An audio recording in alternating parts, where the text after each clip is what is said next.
Hi. ఇప్పుడు ఫిబ్రవరి 14th Valentine's day వస్తుంది కదా, మరి వాలంటైన్ వీక్ అని చెప్పేసి వీక్ నిన్నటి నుంచి స్టార్ట్ అయింది. ఫిబ్రవరి 7th rose day, propose day అని చెప్పేసి. సో నువ్వు ఎలా సెలబ్రేట్ చేసుకుంటున్నావు, అసలు నువ్వేమనుకున్నావు వాలంటైన్స్ డే అంటే? చాలా అసహ్యంగా చేస్తున్నా. ఎందుకని? ఇవన్నీ సరదాగా చేసేటి అన్ని కామన్. కాకపోతే దాని పేరుతోనే ఇవన్నీ చేసి చేసి చేసి చేసి చేసి లాస్ట్ పేరెంట్స్ పరువు తీసే వాళ్ళే ఈ నేమ్ అంటే నీ లైఫ్ లో ఏమైనా లవ్ స్టోరీ ఉందా అట్లా? ఉంది. ఏం లవ్ స్టోరీ ఉంది? నాకంటూ ఒక లవర్ ఉంది. ఆల్రెడీ సక్సెస్ఫుల్ గా మ్యారేజ్ చేసి పక్కన పంపించేసా. నువ్వు పక్కన పంపించావా? మరి మీ లవ్ ఎలా స్టార్ట్ అయింది, ఎలా ఎండ్ అయింది? అవన్నీ చెప్తే కొంచెం టైం పడుతుంది, కొంచెం షార్ట్ కట్. షార్ట్ ఫామ్ లో చెప్పేసి. అంటే నేను హైదరాబాద్ రావడం వల్ల ఆ పిల్ల జీవితం నష్టం. చాలా కరెక్ట్ గా చెప్పాను మీరు. వెల్కమ్. నేను హైదరాబాద్ వల్ల తనకు నచ్చలే, సో తను అంటూ ఒక లైఫ్ చూసుకుంది. దానివల్ల నేను కూడా లీవ్ ఇట్, తన లైఫ్ తనకు వదిలేసా. తనకు మంచి లైఫ్ ఇచ్చా అంటావు. Okay, no problem. ఎవరికైనా ఒక లైఫ్ ఉంటది కదా.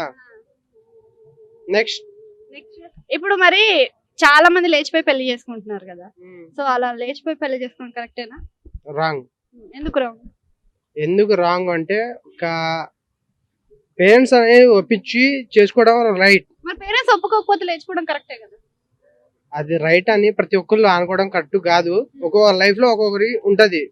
సో ప్రతి ఒక్కడు లేచిపోవడం అంటే ఈ పర్టికులర్ నేను కూడా లేచిపోయి చేసుకునేవాడిని. ప్రతి ఒక్కడు అలా చేయడం అనేది రాంగ్.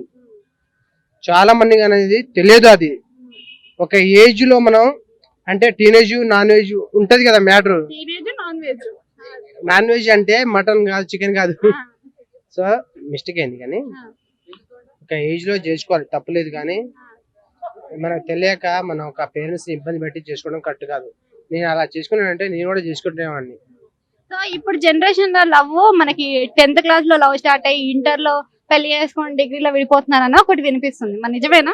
అలా అనుకుంటే నా లవ్ స్టోరీ స్టార్ట్ అయ్యి ఒక 10 years అవుతుంది. ఎంతమంది లవర్లు ఉన్నారు?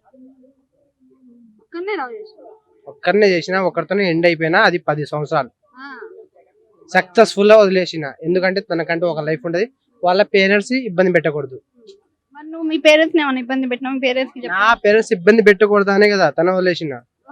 వాళ్ళని ఇబ్బంది పెట్టకుండా నేను ఇబ్బంది పడను. ఎవరిని ఇబ్బంది పెట్టకుండా సక్సెస్ఫుల్ గా దగ్గర ఉండి మ్యారేజ్ చేసి పంపించిన.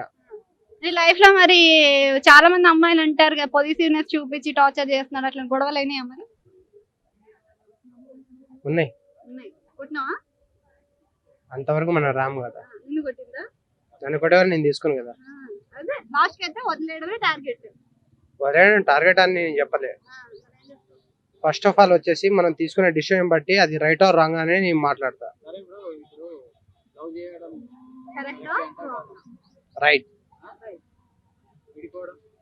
విడిపోవడం అనేది మన అండర్స్టాండ్ బట్టి ఉంటది. అది అవతల పేరెంట్స్ వాళ్ళని ఇబ్బంది పెట్టకుండా తీసుకోవాలి.